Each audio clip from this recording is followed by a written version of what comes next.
paperclip man. You start with 3 paper clips. You have 3 paper clips. It's nicest if they're the same color, of course, because then you get a person one color. You start with 3 paper clips. What we're going to do is we're going to straighten the thing most of the way, so we just try and bend it, and we try and be a little bit picky about it. We make it nice and straight, eh? Okay, like that. You do the other 2 as well. Choop, choop, choop. Oh, look at that, I've got them on 3 already. That was just to rush through the thing. Now, it really helps if you've got a strong thumb. We're going to hold all 3 of them like that together, and then we're going to braid them, and you're going to braid them like you braid hair, if you know how to do that. So you have 3 of these things. You'll have to ask your teacher how to braid, really, because what we're going to do is we're going to take the outside one and fold it over the middle one. And then we take the outside one and fold it over the middle one. And the outside one, fold it over the middle one. That's the thing of braiding. And then it changes all the time, of course. So the first one is a little bit awkward, because that doesn't really look like anything. Now this one is the middle one, yes? So now this one is going over the middle one. Now this is the middle one, really. And this is the outside one, if you look like, you know, that one's in the middle. So that one is going over there. Now this one is the outside one, and it's going over that middle one. And the tighter you the tighter you do this, the nicer it is. It's my second language, eh? Remember that. Okay, you go over top like that. And now this one has got to go over him. If you just do it a little sloppy, then it looks a little sloppy. If you do it really nice and tight. So I go nice and tight over top and down. And then nice and tight over top and then down. Nice and tight over the top, down. See, then you get a nice tight little braid. The nicer that is, the nicer his spine sticks together. And then we go, I don't know, like a centimeter or something like that. At a certain point you say, I've got 2 arms and a head. This is going to be his head. And then we put him nice and straight like that. And then this we're going to make into his head. This is going to be his arms. And these things at the bottom is going to be his legs later on. So first let's make his head. We take a pen, slightly bigger pen, whatever you want the size of his head to be. If you wanted a baby, then you take a tiny pen, of course.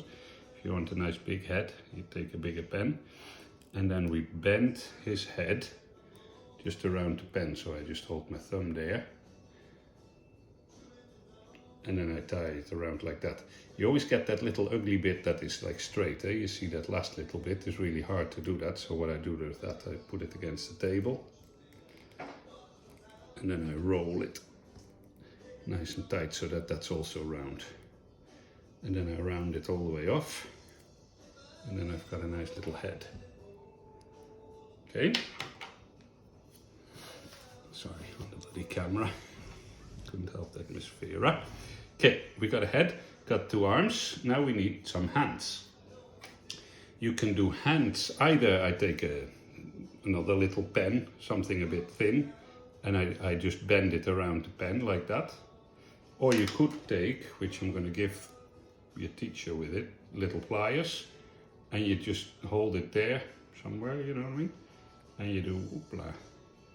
And then you got a little hand. Do the same on the other side.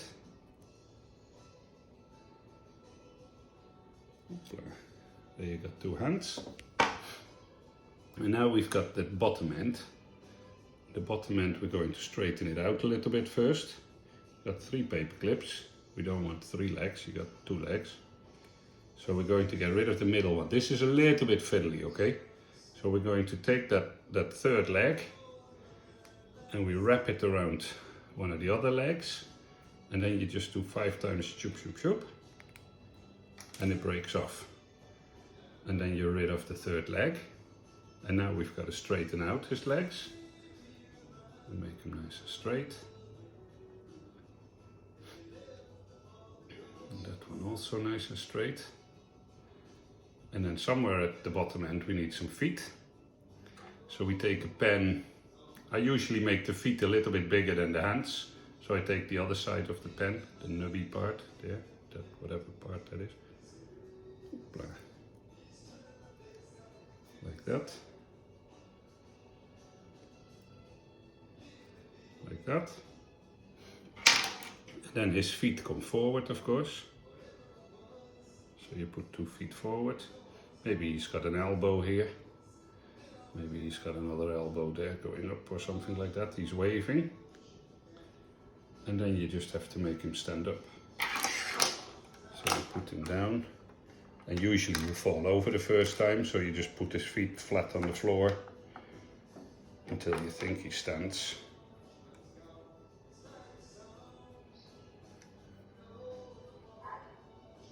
And there he stands. And then you can make him do whatever, of course. Eh? So you can also make him do a handstand. Then if you do a handstand, I think you usually put your head backwards. And your hand flat like that. The other hand flat like that. You stand something like that, eh?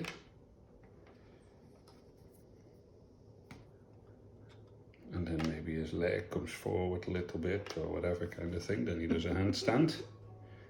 Or you can make him stand on one leg if you really, that's quite difficult. Because you really have to balance him. You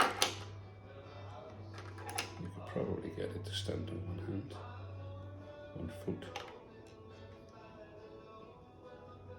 Anyway, you get the idea. Excellent job, Mr. Eppo. There you go. Cheers. Ta-da! Okay.